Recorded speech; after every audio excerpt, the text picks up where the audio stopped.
ثم أنتم هؤلاء تقتلون أنفسكم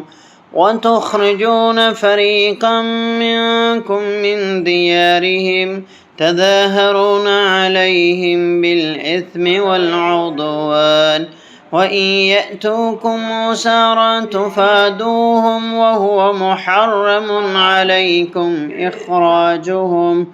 أفتؤمنون ببعض الكتاب وتكفرون ببعض فما جزاء من يفعل ذلك منكم إلا خزي في الحياة الدنيا ويوم القيامة يردون إلى أشد العذاب وما الله بغافل عما تعमलून। फिर तुम वही हो जिन्होंने अपने आप को कत्ल कर दिया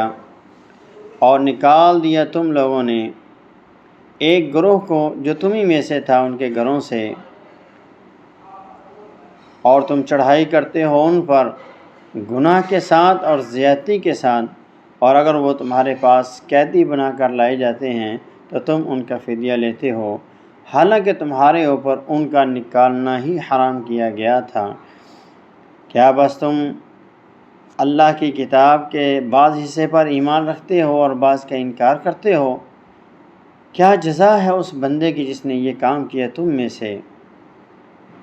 मुतवज्जे हो जाओ, उसकी सज़ा ये है कि दुनिया में उसकी रसवाई है और क़यामत के दिन सख़्त अज़ाब की तरफ लौटाए जाएंगे, और अल्लाह उन कामों से गाफिल नहीं है जो तुम कर रहे हो।